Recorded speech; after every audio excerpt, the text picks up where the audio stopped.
I am Adam Dombchik. I am a workers' compensation specialist and attorney by the State Bar of California.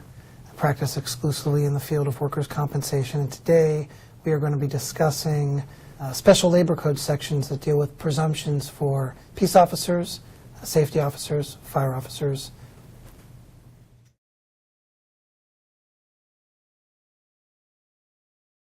The presumptions are intended to make it easier for the injured worker to prove their injury claim. The injured worker has the burden of proving that their industrial injury arose out of and in the course and scope of their employment. It entitles a certain class of employees to obtain benefits for certain types of injuries. Take, for example, cancer. Oftentimes, cancer can have multiple causes. But we know with certain occupations you're exposed to cancer-causing agents more than the rest of the work population.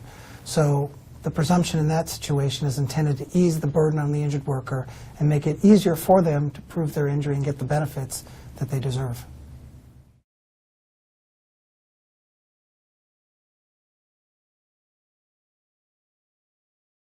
These presumptions are codified or listed in the Labor Code under the section where workers' compensation laws are defined, specifically Labor Code sections 3212 and 3213.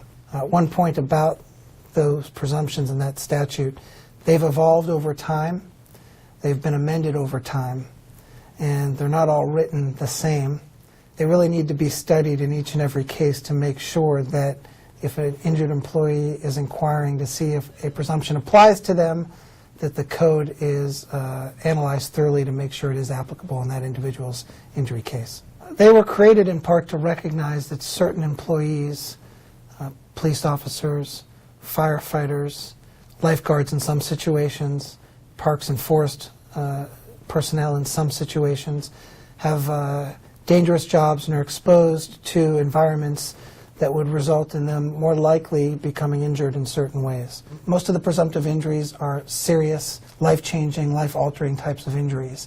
And the physicians that are going to be making the conclusions regarding the connection between the injury, the presumptive injury, and what caused the injury from the employment need to both understand the medicine as well as the law to come to the conclusion that there is in fact a work injury and give the injured worker the opportunity to prove up their case. It is possible that an unrepresented worker could succeed in pursuing that, but they might do so at great risk of not winning their case.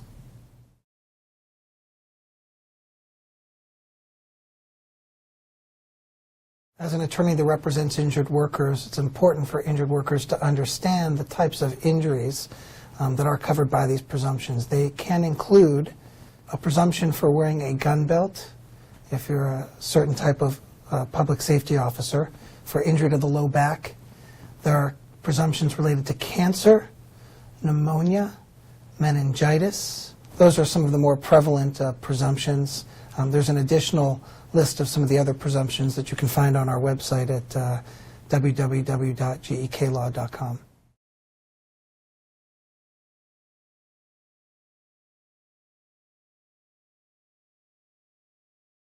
All the presumptions are not the same, and they don't all apply to the same class of employee.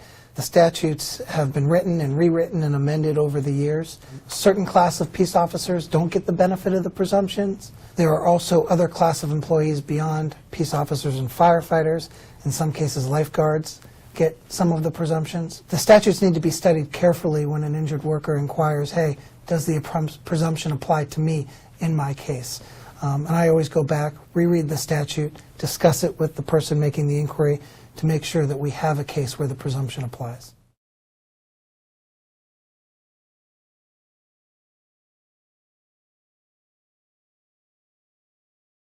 You would think that an employer would immediately accept a presumptive claim made by an injured worker. For example, a firefighter that's afflicted with cancer. But more often than not in practice, I find that the employers and or their insurers deny these cases right out of the gate or after some period of investigation. It's almost as if they ignore that the presumption exists. And ultimately we have to litigate those cases, obtain the necessary evidence, and prove that the person not only has the medical condition, but the presumption applies, and they should be afforded the benefits that an injured worker is entitled to for that type of injury.